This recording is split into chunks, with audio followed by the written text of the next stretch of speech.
اور ممی اور پاپا یہ الفاظ جو ہیں وہ بچوں کو سکھائے جاتے ہیں. اللہ اور اس کے رسول کا نام عام طور پر نہیں پڑھایا جا رہا. کیا انسان ہر وقت نماز پڑھتا ہے؟ ہمیشہ روزہ رکھتا ہے؟ ایک بڑی ہمارے اندر جو ہے نفس کی خواہش، دولت پرستی. لیکن مسلمانوں کے لیے عزت کہیں نہیں ہے، ذلت. کہ چلے جاتے ہیں، یہ کرو، اور کرتے ہیں، دونوں ہاتھ جوڑ کر کرتے ہیں. یہ صورتحال کیوں ہے؟ یہ ذلت اور یہ رسوائی. آج اس کرۂ ارضی پر خون جہاں بہ رہا ہے وہ مسلمان کا ہے. بچپن میں مجھے امید ہے کہ بہت سے لوگ خوش نصیب ایسے ہوں گے اس مجمع میں جن کی تعلیم کا آغاز قاعدہ یسرنا القرآن سے ہوا ہو یا نورانی قاعدے سے ہوا ہو، اور پھر اس کے بعد حضرت مولانا مفتی کفایت اللہ رحمۃ اللہ علیہ کے کتابچے تعلیم الاسلام جو ہے انہیں پڑھائے گئے ہوں. ظاہر بات ہے کہ آج کل وہ رواج ختم ہو چکا ہے. آج کا ہمارا دور مادہ پرستی کا ہے. ہماری تعلیم میں بھی آپ کو معلوم ہے کہ کنڈر گارٹن جو ہے اس سے بات شروع ہوتی ہے، اور ممی اور پاپا یہ الفاظ جو ہیں وہ بچوں کو سکھائے جاتے ہیں. اللہ اور اس کے رسول کا نام عام طور پر نہیں پڑھایا جا رہا. لیکن یاد ہوگا آپ کو کہ اس سلسلے میں سب سے پہلے ایمان مفصل، ایمان مجمل یاد کرائے جاتے تھے. ایمان کیا کیا ہے؟ پھر 6 کلمے پڑھائے جاتے تھے. یہ 6 کلمے یوں سمجھیے کہ اسلام کی تعلیمات کا لب لباب اور خلاصہ ہیں. ان میں سے پہلے 2 کلمے کیا ہیں جو اہم ترین ہیں؟ کلمہ طیبہ لا الہ الا اللہ محمد الرسول اللہ صلی اللہ علیہ وسلم. یہ مختصر ترین کلمہ ہے، اسے ہم کلمہ طیبہ کہتے ہیں. اور یہ سمجھیے کہ ہمارے دین کی جڑ اور بنیاد اور اساس ہے. دوسرا کلمہ اسی میں لفظ شہادت کا اضافہ ہو کر اشہد ان لا الہ الا اللہ واشہد ان محمد الرسول اللہ صلی اللہ علیہ وسلم. یہ کلمہ شہادت جو ہے یہ اسلام میں داخلے کا شاہدرہ ہے. شاہدرہ، در کہتے ہیں دروازے کو. شاہدرہ بہت بڑا دروازہ. جو لوگ دلی سے واقف ہیں انہیں یاد ہوگا، معلوم ہوگا کہ دلی جو ہے وہ جمنا ندی یا جمنا دریا کے مغرب میں واقع ہے، اور مشرق سے جو بھی آتا ہے یو پی سے اس کو پہلے ایک قصبے سے گزرنا پڑتا ہے جس کے بعد پل آتا ہے جمنا کا، اور اس قصبے کا نام ہے شاہدرہ پل. اسی طرح کا شاہدرہ ایک لاہور میں ہے. لاہور جو ہے وہ راوی کے جنوب مشرقی کنارے پر ہے، آباد ہے شہر. اب جو بھی پشاور سے، سرحد سے، اسلام آباد سے، پورے پنجاب سے لوگ آتے ہیں تو انہیں لاہور میں داخل ہونے کے لیے دریائے راوی کراس کرنا ہوتا ہے. لہذا وہاں بھی ایک قصبہ ہے جس کا نام شاہدرہ ہے. شاہدرہ یہ بڑا در ہے کہ جس سے داخل ہو کر آپ دلی میں یا لاہور میں داخل ہوں گے. اسی طرح میں نے عرض کیا کہ اسلام میں داخلے کے لیے شاہدرہ جو ہے وہ ہے اشہد ان لا الہ الا اللہ واشہد ان محمد رسول اللہ صلی اللہ علیہ وسلم. آج میں انہی 2 کے حوالے سے آپ کے سامنے کچھ باتیں رکھ رہا ہوں. باتیں بالکل بنیادی ہیں اور میں سمجھتا ہوں کہ آپ کے ذہنوں کے اندر موجود ہیں. صرف یہ ہے کہ آپ نے شاید زیادہ کبھی شعوری طور پر توجہ نہ دی ہو اور ان کے بارے میں کہیں گہرا غور و فکر نہ کیا ہو. دیکھیے پہلا جز کیا ہے؟ لا الہ الا اللہ. کلمہ توحید ہے یہ. اللہ کے سوا کوئی معبود نہیں. اب اس کا تقاضا کیا ہے؟ اور دوسرا جز ہے محمد الرسول اللہ صلی اللہ علیہ وسلم. اس کا تقاضا کیا ہے؟ اللہ کے سوا کوئی معبود نہیں، معبود برحق صرف اللہ ہے. اس کا کیا مطلب ہے؟ عبادت صرف اس کی ہوگی، کوئی معبود نہیں اللہ کے سوا، عبادت اسی کی ہوگی. اس عبادت کا مفہوم کیا ہے؟ قرآن مجید میں بہت سے انبیاء کی اور رسولوں کی دعوت بیان ہوئی اور نام بنام کہا گیا. ان کی دعوت کیا تھی؟ ان اعبدوا اللہ ما لکم من الہ غیرہ. اللہ کی عبادت کرو، تمہارا کوئی الہ اس کے سوا نہیں ہے. اس کے ساتھ ہی بعض صورتوں میں ایک لفظ کا اضافہ ہوتا ہے. سورہ شعراء میں ان اعبدوا اللہ واطیعون، عبادت اللہ کی کرو، میری اطاعت کرو. تو اللہ کی عبادت کیا ہے؟ جس کے لیے سورہ زاریات میں فرمایا وَمَا خَلَقْتُ الْجِنَّ وَالْإِنسَ إِلَّا لِيَعْبُدُونَ، میں نے نہیں پیدا کیا ہے جنوں اور انسانوں کو مگر صرف اس لیے کہ میری عبادت کریں۔ تو معلوم ہوا کہ لا الہ الا اللہ کا تقاضا کیا ہے؟ ہمہ تن ہمہ وقت اللہ کی عبادت۔ یہ عبادت کیا ہے؟ بدقسمتی سے مسلمانوں پر جو زوال آنا شروع ہوا خلافت راشدہ کے بعد سے، ایک زوال اسلام کا شروع ہو گیا، اگرچہ مسلمانوں کا تو عروج جاری رہا۔ دور بنو امیہ میں، دور بنو عباس میں دنیاوی اعتبار سے سطوت، شان اور شوکت بڑھتی چلی گئی، لیکن اسلام جو ہے اس کے اندر زوال شروع ہو گیا۔ سب سے پہلا زوال کیا آیا؟ وہ خلافت کہ جو مسلمانوں کو اپنے میں سے کسی بہترین شخص کا انتخاب کر کے جس کا تعین ہونا چاہیے تھا، وہ خلافت موروثی عہدہ بن گئی، خاندانی بات بن گئی، قبائلی بات بن گئی۔ یہ ہمارے زوال کا پہلا مظہر تھا۔ بہرحال اس کے بعد رفتہ رفتہ ہمارے تصورات بھی کچھ محدود ہوتے چلے گئے، ہوتے ہوتے بات یہاں تک پہنچی کہ عبادت کا مطلب ہے نماز، روزہ، حج اور زکوٰۃ۔ اب پہلی بات تو یہ سوچئے، کیا انسان ہر وقت نماز پڑھتا ہے، ہمیشہ روزہ رکھتا ہے؟ جب اللہ کہہ رہا میں نے تو پیدا ہی کیا میری عبادت کے لیے، کوئی اور کام اگر وہ کر رہا ہے تو وہ میرے مقصد تخلیق کے خلاف کر رہا ہے۔ وَمَا خَلَقْتُ الْجِنَّ وَالْإِنسَ إِلَّا لِيَعْبُدُونَ، میں نے تو جنوں اور انسانوں کو صرف اس لیے پیدا کیا کہ میری عبادت کریں۔ تو اصل میں بات کیا ہے؟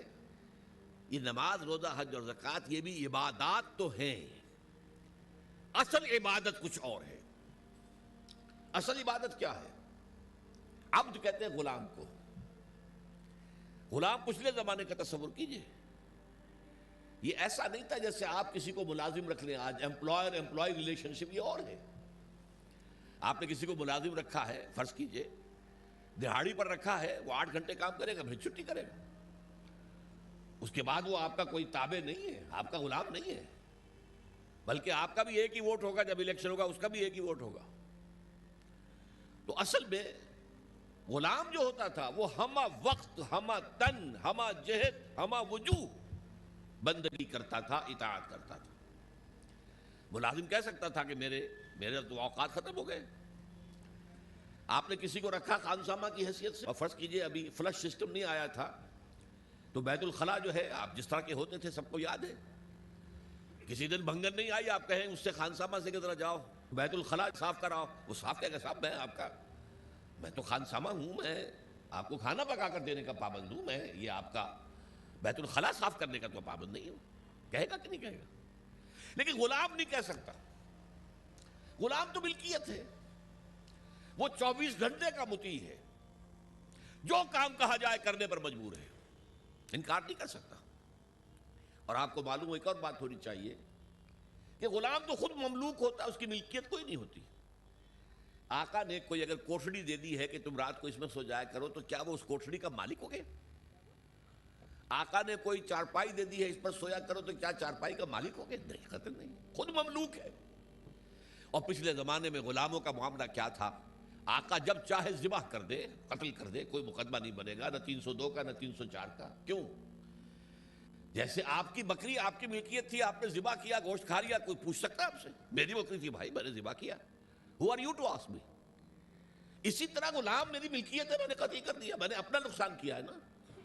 میں اس غلام کو فروخت کرتا تو کچھ پیسے مل جاتے مجھے، لیکن اختیار میرا ہے، میں نے اسے قتل کر دیا۔ اس معنی میں اللہ کا غلام بن جانا، اللہ کا بندہ بن جانا، یہ بندہ جو ہے یہ فارسی کا لفظ ہے، عبد عربی کا لفظ ہے۔ عبد سے عبادت بنا، بندے سے بندگی بنا۔ چنانچہ شیخ سعدی کا شعر ہے مشہور، جو مسجدوں میں پہلے لکھا جایا کرتا تھا۔ آج کل تو ہمارا نئی قسم کی مسجدوں کے ڈیزائن بنتے ہیں نا، پچھلے زمانے میں کیا ہوتا تھا؟ اس در کے اوپر چوکٹا بنا ہوا ہے، روز محشر کے جان گداز بود، اولی پرسش نماز بود۔ وہ قیامت کا دن جو بہت سخت ہے، پہلا حساب نماز کا ہوگا۔ اور یہ شعر میں لکھا ہوتا تھا، زندگی آمد برائے بندگی، زندگی بے بندگی شرمندگی۔ یہ زندگی ہمیں ملی ہی بندگی کے لیے ہے، وَمَا خَلَقْتُ الْجِنَّ وَالْإِنسَ إِلَّا لِيَعْبُدُونَ۔ تو اگر ہم بندگی نہیں کرتے اللہ کی تو شرمندگی ہی شرمندگی ہے، گویا کہ ہم اپنے مقصد تخلیق کو تو پورا نہیں کر رہے۔ آپ نے قلم بنایا تھا لکھنے کے لیے، لکھتا نہیں ہے تو اٹھا کے پھینک دیں گے، آپ اس کو کوڑے میں ڈالیں گے۔ لہذا انسان کی تخلیق اور جنوں کی تخلیق بندگی کے لیے ہوئی۔ زندگی آمد برائے بندگی، زندگی بے بندگی شرمندگی۔ یہ ہمہ وقت، ہمہ تن، ہمہ وجوہ، ہمہ جہت اللہ کی اطاعت، یہ ہے عبادت۔ اس عبادت کے لیے عبادات ہمیں دی گئی ہیں۔ جیسے یہ اگر کھڑا ہوا ہے شامیانہ تو آپ نے دیکھا یہ جو بانس کھڑے ہوئے ہیں، یہ عبادت جو ہے اس کی چھت سمجھ لیجئے 4 ستونوں پر کھڑی ہے: نماز، روزہ، حج، زکوٰۃ۔ نماز کس لیے؟ تاکہ 5 مرتبہ تازہ کر لو اللہ سے عہد بندگی، ایاک نعبد و ایاک نستعین۔ کہیں بھول مت جانا، صبح ہوئی ہے پہلے اپنا اللہ سے بندگی کا عہد تازہ کر لو، پھر دکان پر جانا، پھر دفتر میں جانا، اور پھر دوپہر میں پھر نکلو، پھر تازہ کرو۔ وہ آپ کا لنچ آور ہوگا لیکن اس میں اللہ کو پہلے یاد کرو۔ پھر جب بہت زیادہ ایکٹیویٹی کا ٹائم ہوتا ہے شام کا، پھر یاد کرو اللہ کو عصر کے وقت، پھر مغرب کے وقت، پھر رات کو عشاء۔ 5 دفعہ یاد کرو اقم الصلاۃ لذکری، کہ تمہیں یہ بات یاد رہے کہ ہم اللہ کے بندے ہیں اور ہمارا کام بندگی ہے، ہمہ تن، ہمہ وجوہ، ہمہ وقت اللہ کی عبادت۔ روزہ کیوں دیا؟ تاکہ نفس کے اندر جو شیطنت ہے، ان النفس لامارۃ بالسوء، اس نفس کو کنٹرول کرنے کی عادت ہو جائے۔ بھوک برداشت کرو، کسی وقت کھانے کو حلال چیز نہیں مل رہی تو بھوک برداشت کرو، فوراً کسی حرام شے کے اندر منہ نہ مار دو، تمہارے اندر عادت ہونی چاہیے۔ پیاس شدید لگی ہوئی ہے تو اگر کوئی صحیح مشروب نہیں ہے تو ایسا نہ کرو کہ اب کیا کریں، یہاں پر تو سوائے جو شراب کا کچھ ملتا ہی نہیں تو لوگ شراب ہی پیتے ہیں۔ اس کے لیے مشق کرانے کے لیے 30 دن صبح سے شام تک جائز مشروب بھی نہ پیو، جائز کھانا بھی نہ کھاؤ، تاکہ تمہارے اندر صلاحیت پیدا ہو جائے کہ باقی 11 مہینوں میں ناجائز سے تو بچو۔ یہ ہے عبادت کے ساتھ ان عبادات کا تعلق۔ ایک بڑی ہمارے اندر جو ہے نفس کی خواہش، دولت پرستی، اس کو نکالنے کے لیے صدقہ، خیرات، انفاق، خرچ کرو، خرچ کرو، خرچ کرو، تاکہ یہ دولت کی محبت دل میں سے کھرچی جائے۔ اور یہ تینوں حکمتیں جمع کر دی ہیں حج کے اندر۔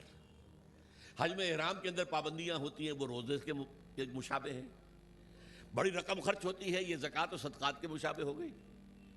اس میں تلبیہ ہوتا ہے، لبیک اللہم لبیک، لبیک لا شریک لک لبیک، ان الحمد والنعمت لک والملک لا شریک لک۔ یہ اللہ کا ذکر ہو رہا ہے۔ تو ذکر اور انفاق اور نفس کو کنٹرول کرنا، یہ تینوں چیزیں جمع کر دی حج میں۔ وہ جامع عبادات، جامع العبادات۔ لیکن ان عبادتوں کے اوپر چھت آئے گی اسلام کی، پوری ہمہ جہت، ہمہ وقت اللہ کی بندگی، اللہ کی اطاعت۔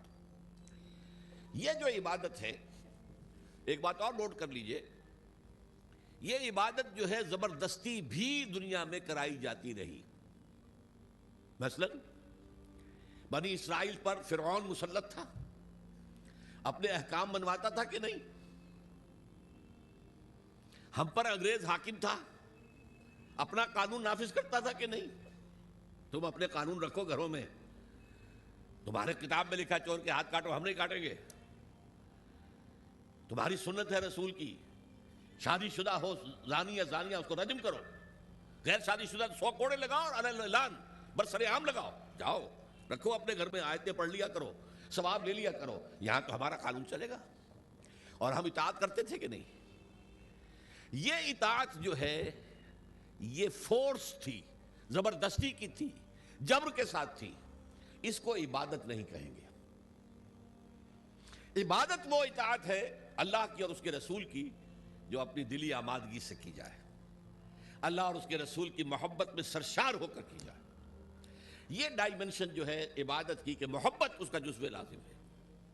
الا لا ایمان لمن لا محبت لہ، دیکھو جس کے اندر محبت نہیں ہے اللہ کے اس کے رسول کی، اس کا کوئی ایمان نہیں۔ اللہ کا عشق، اللہ کے رسول کا عشق، اس سے سرشار ہو کر اللہ کی اطاعت، اللہ کے رسول کی اطاعت پوری زندگی میں، یہ عبادت ہے۔ اور اس میں نوٹ کیجئے، اس عبادت میں اللہ کی اطاعت بھی ہے، رسول کی اطاعت بھی ہے۔ نماز آپ پڑھتے ہیں کیسے پڑھتے ہیں؟ جیسے رسول نے سکھائی صلی اللہ علیہ وسلم۔ سلو کما رہے تو منی اسلی، نماز ایسے پڑھو جیسے مجھے دیکھتے ہو کہ میں پڑھتا ہوں۔ صحابہ نے حضور کو دیکھا، تابعین نے صحابہ کو دیکھا، تابعین نے تابعین کو دیکھا، یہ نسل بعد نسل، تو نظام جو بنتا ہے عبادت کا اس میں اللہ کی اطاعت بھی ہے اور اللہ کے رسول کی اطاعت، اطیعوا اللہ و اطیعوا الرسول، بار بار قرآن میں آتا ہے، بار بار آتا ہے۔ اور میں نے آپ کو بتایا کہ بہت سے رسولوں کی دعوت تو آئی ان اعبدوا اللہ ما لکم من الہ غیرہ، لیکن اسی کو دوسری جگہ پر بیان کیا گیا ان اعبدوا اللہ و اطیعون، اللہ کی عبادت کرو اور میری اطاعت کرو۔ تو ہمہ تن، ہمہ وقت، ہمہ وجوہ اللہ کی بندگی، اللہ کی اطاعت رسول کے طریقے پر، یہ ہے عبادت، اس کے لیے ہمیں پیدا کیا گیا۔ اب اس میں ابھی تک کی جو باتیں تھیں وہ تو ذرا میٹھی تھی، ذرا کڑوی بات بھی آ جائے۔ اگر جزوی اطاعت ہوگی تو وہ اللہ کے ہاں قبول نہیں ہے، وہ منہ پر دے ماری جاتی ہے۔ آپ کہیں نماز کا حکم اللہ نے دیا ہے، جی میں پڑھتا ہوں اور اسی طرح پڑھتا ہوں جیسے کہ حضور پڑھتے تھے، ٹھیک ہے بھائی، لیکن اللہ نے سود کو حرام کیا ہے، بھائی یہ تو مجبوری ہے میری، میں کیا کروں، اس کے بغیر تو کاروبار چلتا نہیں۔ یہ معاملہ اب بہت مخدوش ہو گیا۔ اللہ کے بعض احکام کو ماننا اور بعض کو پاؤں تلے رون دینا، اس پر جو غضب اللہ تعالیٰ کا اس کو سمجھ لیجئے۔ سورہ بقرہ کی آیت نمبر 85، افتؤمنون ببعض الکتاب وتکفرون ببعض، کیا تم ہماری کتاب اور ہماری شریعت اور ہمارے قانون اور ہمارے احکام کے ایک حصے کو مانتے اور ایک دوسرے کو نہیں مانتے؟ فما جزاء من یفعل ذلک منکم، تو کوئی سزا نہیں ہے اس کی جو یہ طرز عمل اختیار کریں گے۔ اللہ کی اطاعت جزوی، یہ مانیں گے یہ نہیں مان سکتے، یہ کریں گے یہ نہیں کر سکتے۔ فما جزاء من یفعل ذلک منکم الا خزی فی الحیاۃ الدنیا، اس کی سزا اس کے سوا کچھ نہیں کہ دنیا کی زندگی میں تو ذلیل اور خوار اور رسوا کر دیے جائیں۔ وَيَوْمَ الْقِيَامَةِ يُرَدُّونَ فِي أَشَدِّ الْعَذَابِ، يُرَدُّونَ إِلَىٰ أَشَدِّ الْعَذَابِ، اور قیامت کے دن شدید ترین عذاب میں جھونک دیے جائیں۔ دیکھیے یہ میرا قول نہیں، میں تو اللہ کی بات بتا رہا ہوں۔ پہلا حصہ آج پوری دنیا میں ہمیں نظر آ رہا ہے، ہم ذلیل و خوار ہیں۔ شاعر کہتے رہے ہیں آج کیوں ذلیل کے کل تک نہ تھی پسند، گستاخی فرشتہ ہماری جناب میں۔